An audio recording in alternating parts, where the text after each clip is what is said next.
vi presento gli ospiti che sono in studio. Paolo Pizzolato di Prima il Veneto. Buonasera Pizzolato. Buonasera direttore, buonasera a tutti. Grazie, bentornato. Paolo Pizzolato, però chiudiamo questa finestra, quest'ampia finestra che abbiamo dedicato alle reazioni, allo shock, al cordoglio, al dolore per le vittime di questa strage.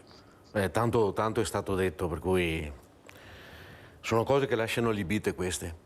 E soprattutto si va a colpire l'emotività di tante persone, dove penso anche chi ci sta guardando, la solita domanda che si fa è: perché queste 3 persone adesso sono morte e questa persona che ha ucciso questi signori continuerà a vivere, perché nel bene o nel male, guardate che qui abbiamo un avvocato anche in studio, a livello di pena questa non farà più di 8-12 anni, 12 anni dovrebbe farli, ma fra 8 anni verrà fuori sicuramente con tutto quello che capita in Italia, per cui una persona a casa si chiede perché le pene non possono essere non più dure, non l'ergastolo, ma anche qualcosa di più serio dopo l'ergastolo. Perdonate la pesantezza della frase, ma in certi momenti o per certe disgrazie queste cose qui andrebbero risolte completamente in un'altra maniera. Mi dispiace essere così duro e mi prendo responsabilità di quello che dico, però la verità è questa e penso tanta gente condivida questa cosa qui.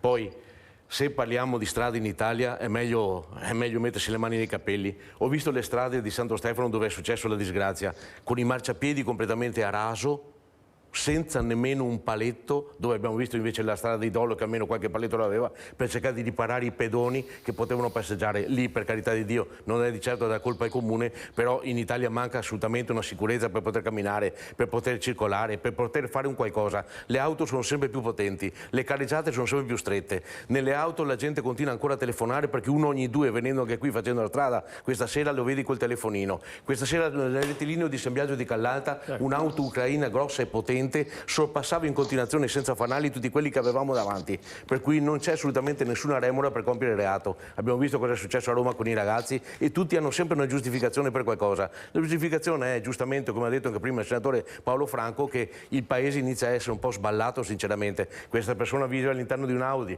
e ha fatto questo, ha fatto quell'altro, eccetera eccetera, e non c'è mai la possibilità di poterli fermare, di poter fare qualcosa. Con il senno di poi siamo tutti bravissimi a parlare, il problema è che a livello di prevenzione sinceramente siamo notevolmente carenti. Non abbiamo la possibilità nemmeno di transitare in un paese di montagna per fare un po' di ferie, per poter essere tranquilli. Certe volte parliamo anche di cose che sono completamente astruse e che lasciano molto a desiderare. Qui ci vorrebbe un vero e proprio piano di ristrutturazione per questo paese. I soldi investiti in quel disgraziato di ponte di Messina potrebbero essere messi a disposizione per mettere a posto migliaia e migliaia di strade che sono ridotte in una maniera incredibile. Cioè, parliamo di tangenziali che hanno buche che fanno spavento. La strada del Santo Prima, fatta questa mattina, giustamente come dite voi, è una cosa allucinante, ma tante altre strade, anche di piccoli comuni dove non c'è un marciapiede, non dico una pista ciclabile, un piccolo marciapiede per poter transitare. Per cui dico, questo fa parte dell'ennesima raccolta di morti che ci sono in Italia, ma ogni volta cerchiamo una giustificazione quando una giustificazione non c'è. Lo chiamiamo bel paese, ma sinceramente è un paese di una tristezza unica, dove andrebbe preso per mano, accompagnato completamente e cambiata tutta la viabilità, ma da fare, non da parlare come lo sto facendo io. Bisogna mettere in moto il governo che faccia qualcosa e mettere a disposizione fondi, tanti fondi. Quando andiamo in Germania non c'è limite alla velocità, non c'è limite a nulla, perché hanno strade che sono eccezionali, ma perché qui da noi non si può fare? Pizzolato, prego. Arrabbiatissimo con tutta la politica italiana, indipendentemente dalla destra e dalla sinistra, e spiego subito perché. È proprio il mondo politico che in questo momento sta mettendo contro quella che può essere l'autonomia o una futura indipendenza nei confronti del Veneto. 6 anni fa è stato fatto il referendum e la popolazione veneta ha deciso cosa fare, così come potevano tante altre regioni mettere in moto questo referendum, perché secondo me indipendenza e autonomia aspetterebbero anche tante altre regioni. Io vorrei tutte le regioni indipendentiste, autonomiste, diciamo, e che poi Roma fornisca quello che può a livello di soldi per quelle che hanno bisogno, per carità, un discorso personale. Però bisogna anche mettere in moto la testa e ricordare alcune cose che sono successe, perché noi siamo abituati a dimenticare tantissime cose. Anni fa, con il governo giallo-verde, si era iniziato a parlare di autonomia, era il momento buono, si è bloccato tutto quanto. Pochi anni fa con il governo mezzo di sinistra e mezzo di centrodestra si era iniziato a parlare di autonomia, di nuovo bloccato completamente tutto quanto e siamo arrivati a questo governo solo esclusivamente di centrodestra. Nel momento esatto in cui abbiamo il governo di centrodestra si inizia di nuovo a bloccare quello che dovrebbe essere il discorso dell'autonomia, il LEP, la legge Calderoli, queste 4 mummie, non 4 tecnici, 4 mummie che non sanno nemmeno cosa sia l'autonomia, che vengono messi lì a discutere di autonomia quando non sanno nemmeno e hanno lavorato solo esclusivamente a Roma quali possono essere i fabbisogni del Veneto e vengono messi come tecnici esperti, amato esperto per chiedere l'autonomia del Veneto, per cui fa anche un po' schifo questa cosa.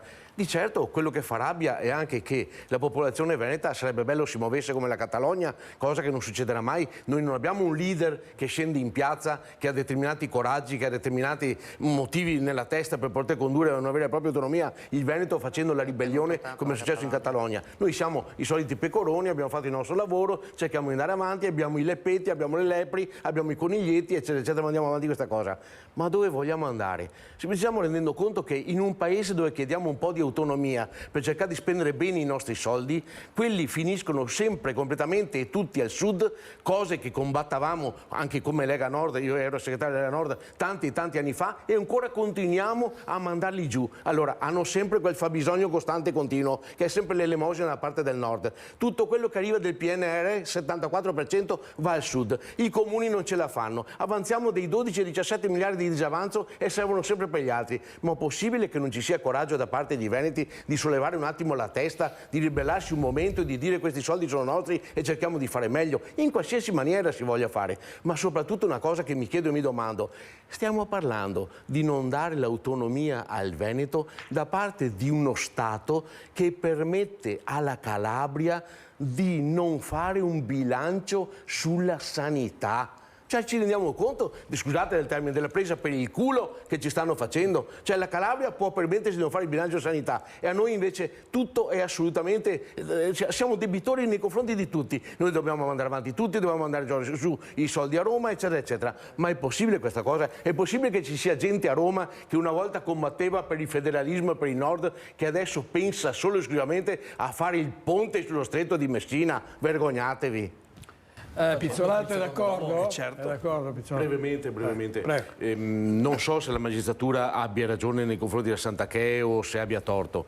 Certamente questo è un discorso molto pesante che mette sull'avviso tutti gli italiani, tutti i politici, che la magistratura dice: voi state andando avanti con Nordio, noi vi facciamo capire qual è la nostra potenzialità.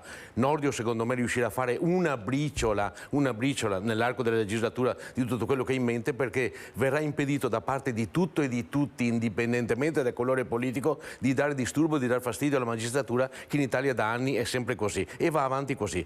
Ecco, vi dico una cosa dove non mi addentro nei particolari, un giorno chissà che trovo il coraggio di poterlo fare, dove io stesso personalmente, andando in tribunale a Venezia, ho toccato con mano cosa ha voluto dire un giorno essere segretario di un determinato partito politico e trovarti davanti a un giudice che è balzato sulla sedia quando sapeva che io ero segretario di quel partito politico e purtroppo ho dovuto subire alcune cose che poi sono state notevolmente cambiate grazie a un altro giudice che aveva capito qual era la situazione, però personalmente ho toccato anch'io questo certe volte sistema un po' ambiguo di fare da parte della magistratura italiana.